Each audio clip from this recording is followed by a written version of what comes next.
آپ صلی اللہ علیہ وآلہ وسلم انسانی زندگی کے ہر پہلو پر اپنی زندگی میں روشنی ڈال کر گئے ہیں تاکہ قیامت تک کے آنے والے انسانوں کے لیے زندگی کا کوئی ایسا گوشہ نہ رہے کہ جس میں ان کو رہنمائی کی ضرورت ہو اور آن حضور صلی اللہ علیہ وآلہ وسلم سے ان کو رہنمائی نہ ملتی ہو۔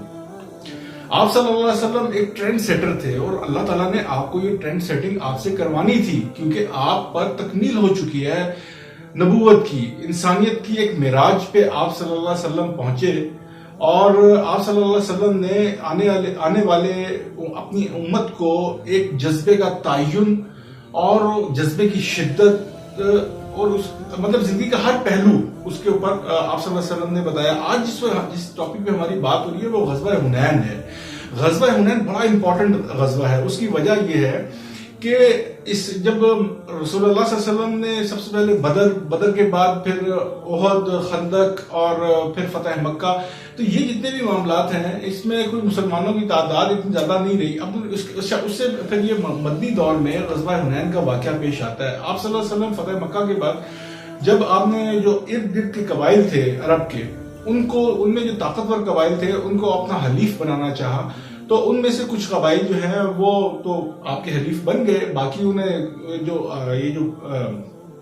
بنو حوازن اور ثقیف تھے، جو طائف جو بستی ہے اس کے گرد و نواح میں یہ دو قبائل رہتے تھے اور ان کی بڑی وہ تھی۔ آپ صلی اللہ علیہ وسلم تو آپ نے جب ان کو دعوت دی اور انہوں نے انکار کر دیا تو پھر اس کی وجہ سے غزوہ حنین کا واقعہ پیش آیا۔ اب جیسے میں نے شروع میں کہا کہ یہ ایک ٹرینڈ سیٹنگ تھی۔ مسلمانوں کی تعداد بدر میں بھی 1000، بدر میں 313، احد میں لگ بھگ 1700 پھر رہ گئے تھے، مطلب تھوڑی تعداد تھی۔ اب جب 12000 کی تعداد تھی اس میں حنین کے موقع کے اوپر، تو کچھ چند تاریخوں میں آتا ہے چند صحابہ کرام نے اس تعداد کو دیکھ کر دل میں ایک گمان کیا یا تکبر کے الفاظ ان کے منہ سے ایسے نکلے کہ آج ہمیں کون شکست دے سکتا ہے، ہماری تو اتنی جمعیت ہے، ہمارے پاس اتنی طاقت ہے۔ تو اللہ تعالیٰ کو یہ چیز ناپسند گزری اور اس کا ذکر اللہ نے قرآن میں بھی کیا۔ آپ صلی اللہ علیہ وسلم جو ہیں وہ مجاہدین کی فوج جو تھی اس کو لے کے چلے تھے، 12000 کی تعداد تھی، اور اس میں سے 2000 ایسے افراد بھی تھے جنہوں نے نیا اس میں مکہ کے لوگ خاص طور پہ جنہوں نے نیا اسلام قبول کیا تھا۔ آپ صلی اللہ علیہ وسلم نو مسلم بھروسہ تو نہیں کر سکتے تھے، لیکن آپ نے ظاہر ان کو بھی ساتھ دیا۔ اس میں ابو سفیان، اکرمہ اور صفوان بن امیہ یہ رضی اللہ تعالی عنہما، یہ سارے حضرات بھی ان میں شامل تھے، اور تینوں سرداری اور سالاری کے اپنا یہ رتبے کے لوگ تھے۔ تو آپ صلی اللہ علیہ وسلم نے خیر ان کو بھی ساتھ رکھا۔ بنو سلیم میں جو ہراول دستے میں آپ صلی اللہ علیہ وسلم نے خالد بن ولید کو رکھا۔ اب آپ صلی اللہ علیہ وسلم جو ہیں وہ جس راستے سے آپ طائف کے راستے پہ آپ گئے، مکہ سے آپ طائف کے راستے پہ گئے، وہ راستہ یہ بنو ثقیف اور حوازن اس کے بارے میں ان کو پتہ بھی نہیں تھا، کیونکہ آپ صلی اللہ علیہ وسلم جیسے میں نے کہا نا کہ آپ نے وہ ٹرینڈ سیٹنگز کیے ہیں کہ جذبے کی شدت کا اور اس کا رخ وہ متعین کر کے گئے ہیں آپ آنے والے لوگوں کے لیے کہ ظاہر ہے کہ مشل راہی ہونا تھا اس نے۔ اب رسول اللہ صلی اللہ علیہ وسلم جو راستہ اختیار کیا تھا آپ نے طائف جانے کے لیے، وہ وادی الملیح سے گزرتا تھا اور وادی القرن میں داخل ہو جاتا تھا۔ اچھا، آپ صلی اللہ علیہ وسلم جب وادی القرن سے آپ نے لشکر کو وادی القرن سے گزارنے کی بجائے طائف کے شمال مغرب میں 7 میل دور نکل گئے اور نخب اور سامیرہ کے علاقے میں داخل ہو گئے۔ یہ علاقہ جو تھا نشیب و فراز کا تھا اور اس میں پہاڑیاں اور چٹانیں نہ ہونے کے برابر تھیں۔ مجاہدین کا یہ لشکر 5 فروری 630 عیسوی 15 شوال 8 ہجری کو طائف کے گرد و نواح میں یہ پہنچا۔ اب جب یہ پہنچا تو اب یہ طائف میں تو یہ پہنچ گیا تھا، لیکن اس سے پہلے جب یہ آپ کو میں نے بتایا نا جیسے کہ جب یہ پہنچا تو ان کے نبی کریم صلی اللہ علیہ وسلم کے ذہن میں یہ تھا کہ یہ آپ بے خبری میں جالیں گے، لیکن یہ ایسا نہیں تھا۔ یہ مالک بن اوف جو قبیلہ حوازن کا اور ان کا اور ثقیف کا یہ مشترکہ سردار تھا، اس نے اپنے جو تیر انداز ہیں وہ متعین کر کے رکھے ہوئے تھے پہاڑیوں میں، اور انہوں نے اس نے تیر اندازی شروع کر دی اور تیر اندازی شروع کی تو اس میں جو ہراول دستہ تھا مسلمانوں کا، اس کو خوب تیر لگے. اچھا تیر لگے اور زخمی ہوئے, معمولی زخم آئے سب کو, سارے وہ تھے اپنا معمولی زخمی ہوئے. خالد بن ولید بھی اس میں شامل تھے ان زخمیوں میں, کیونکہ خالد بن ولید اس بھگدڑ کا نشانہ ہو گیا, کیونکہ جب تیر اندازی ہوئی تو آگے والے جو ہیں وہ جب پیچھے کی طرف پلٹے ہیں تو انہوں نے وہ ایک حلے کی صورت میں یا ریلے کی صورت میں واپس آئے تو پیچھے والے اس رو میں بیٹھ گئے. خالد بن ولید رضی اللہ عنہ اس میں شامل تھے. آپ بے ہوش ہو گئے. اب نبی کریم صلی اللہ علیہ وسلم پیچھے تھے, اور جب آپ صلی اللہ علیہ وسلم کو پتہ چلا کہ مالک بن عوف کا یہ جو حملہ ہے یہ کامیاب ہو چکا ہے, تو آپ صلی اللہ علیہ وسلم نے اس کی خبر لی, اور جب یہ آگے سے آنے والے جو ہراول کے آنے والے لوگ جب پیچھے آئے, انہوں نے بددلی پھیلائی بقیہ فوج میں پیچھے, انہوں نے بددلی پھیلی اور یہ بھاگے. تو اب آپ صلی اللہ علیہ وسلم میدان میں کھڑے ہیں, نبی کریم صلی اللہ علیہ وسلم میدان میں کھڑے ہیں, اور صحابہ کرام یہ جو نئے خاص طور پہ ان میں مسلمان ہوئے تھے, یہ انہوں نے جلتی پہ تیل کا کام کیا اور یہ بھاگے سارے لوگ. تو کوئی آپ صلی اللہ علیہ وسلم کی بات نہیں سنا تھا. آپ صلی اللہ علیہ وسلم کے قریب ہی حضرت عباس آپ جو رضی اللہ تعالیٰ عنہ جو آپ کے چچا ہیں, ان کو وہ آپ کے قریب تھے. حضرت عباس رضی اللہ تعالیٰ عنہ کی جو آواز تھی وہ بڑی گرجدار, بڑی مضبوط تھی اور بڑی دور تک جاتی تھی. آپ صلی اللہ علیہ وسلم نے حضرت عباس رضی اللہ عنہ کو کہا کہ عباس بلاؤ, مسلمانوں کو بلاؤ,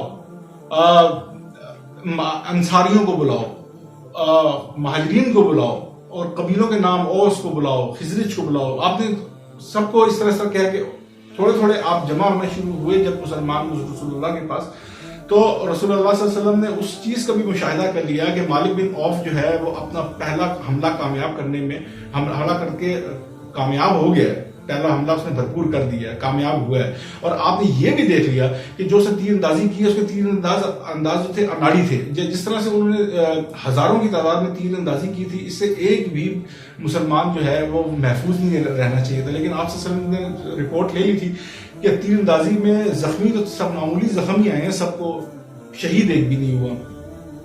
آپ صلی اللہ علیہ وسلم اپنی لشکر سے خبر سے زیادہ دشمن کے اوپر آپ کی زیادہ آپ کی وہ تھی کہ آپ نے جب دیکھ لیا کہ اس نے پہلا حملہ کامیاب کیا, لیکن دوسرے حملے کی دوسرا جو وار ہے اس کو کرنے کی اس نے ابھی تک اس نے فائدہ نہیں اٹھایا. آپ صلی اللہ علیہ وسلم نے جب یہ سارے کو بلایا حضرت عباس رضی اللہ عنہ کے ذریعے, تو آپ نے کچھ مجاہدین کو اکٹھا کیا اور آپ نے حملہ کروایا مالک بن عوف کے لشکر پر. اور یہ دیکھا دیکھی پھر اس طرح کرتے کرتے مسلمانوں نے اس پہ حملہ کیا قبیلہ ثقیف اور حوازن پر, اور مالک بن عوف بھاگ گیا. اب یہ اپنے ساتھ مالک بن عوف جو ہے یہ عورتیں, بچے, بکریاں, بھیڑیں یہ بھی لے کر آیا ہوا تھا. اس کا جو مالک بن عوف کا جو ایک وہ دستے راست اور اس کو جو سلام مشورہ دینے والا ایک بوڑھا اس کے ساتھ تھا, درید بن سما, اس نے بھی اس کی مخالفت کی تھی اس چیز کی. لیکن جب مسلمانوں نے دیکھا, رسول اللہ نے دیکھا کہ یہ ان کی ایک ہمارے پاس ایک دتی رگ آ گئی ہے, تو آپ صلی اللہ علیہ وسلم نے اس دتی رگ پہ ہاتھ رکھا اور بچوں اور عورتوں پہ انہوں نے آپ صلی اللہ علیہ وسلم نے قبضہ جما لیا, اور جو مال غنیمت تھا خاص طور پہ بھیڑیں, بکریاں, یہ وہ, اور گاجر مولی کی طرح مسلمانوں نے ان کافروں کو کاٹنا شروع کیا. اب مالک بن عوف کو فکر پڑ گئی پیچھے اپنے قبیلے کی. اچھا یہاں پہ ایک بات بھی ذہن میں رکھیے کہ ان کا جو لات نامی ایک بت تھا, مقام لات منات عزا, یہ مشہور بت ہے. لات جو تھا ایک بت تھا جو طائف میں تھا, اور یہ بت کوئی بت نہیں تھا, انفیکٹ کوئی پتھر کی مورتی نہیں تھی, یہ ایک پہاڑی پتھر کا چبوترا تھا. تو یہ جو ہے یہ ادھر ہی موجود تھا. اور یہاں پر جو اس کا جو کاہن تھا وہ دراصل جو ہے یہودیوں نے اس کو اپنا کٹ پتلی بنایا, اور یہودیوں کے کہنے کے اوپر مسلمانوں کے ساتھ یہ ٹکر بھی ہوئی اور انہوں نے انکار کیا مسلمانوں کا حلیف نہ بننے کا. خیر وہ ایک لمبی سٹوری ہے. تو اب وہ کاہن جو ہے وہ وہاں پہ اس کو قتل بھی ایک لڑکی نے کیا تھا, وہ بھی ایک, کیونکہ یہودیوں نے اس کاہن کو اپنے ہاتھ میں کرنے کے لیے جہاں پر اس کو سونا پیش کیا تھا وہاں پہ اس کے لیے ایک لڑکی بھی پیش کی تھی. تو لڑکی نے اپنی عصمت جو ہے اس لیے قربان کی تھی کہ وہ مسلمانوں سے نفرت کرتی تھی, اور اس نے اپنی عصمت قربان کرنے کے لیے یہ قربانی دی. لیکن جب مسلمانوں نے گاجر مولی کی طرح کاٹنا شروع کر دیا ان کفار کو, تو پھر اس نے کہا کہ کاہن تم نے تو جھوٹی خبریں ہمیں دی تھی, اور جس کی وجہ سے یہ جو ہے ہم یہ جنگ ہارے ہیں. خیر، تو غزوہ حنین کے موقع کے اوپر جو اللہ تعالیٰ نے رسول اللہ صلی اللہ علیہ وسلم نے جو نعرہ جو لگایا آپ صلی اللہ علیہ وسلم نے، وہ بہت امپورٹنٹ ہے. اور میں اس وقت کو ذرا ویژولائز کرتا ہوں اور امیجن کرتا ہوں کہ آپ صلی اللہ علیہ وسلم کھڑے ہوئے ہیں میدان میں، اور آپ صلی اللہ علیہ وسلم کے منہ مبارک سے انا النبی لا کذب، انا ابن عبد المطلب، آپ صلی اللہ علیہ وسلم میدان جنگ میں کھڑے ہو کے یہ نعرہ لگا رہے ہیں کہ میں جھوٹا نبی نہیں ہوں، میں عبد المطلب کا بیٹا ہوں. آپ صلی اللہ علیہ وسلم یہ نعرہ لگا رہے ہیں. اور آپ صلی اللہ علیہ وسلم نے پھر غزوہ حنین میں پھر اللہ تعالیٰ نے آپ صلی اللہ علیہ وسلم کے اوپر وہ جو آیت اتری ہے سورہ توبہ میں، لقد نصرکم اللہ فی مواطن کثیرہ ویوم حنین اذا عجبتکم کثرتکم فلم تغن عنکم شیئا وضاقت علیکم الارض بما رحبت ثم ولیتم مدبرین. اس کا ترجمہ ہے یقیناً اللہ تمہاری مدد کر چکا بہت سے مواقع پر، اور خصوصاً حنین کے دن بھی. تمہاری کثرت نے تمہیں جس پہ ناز تھا وہ کثرت تمہارے کچھ کام نہ آئی، اور زمین تم پر اپنی وسعت کے باوجود تنگ ہو گئی. پھر تم نے پیٹ پھیری اور میدان سے رخ موڑ لیا. غزوہ حنین اور غزوہ بدر یہ دو ایسے غزوات ہیں جن کا ذکر قرآن کریم میں نام لے کر آیا ہے. یہی تھی آج کی ویڈیو غزوہ حنین کے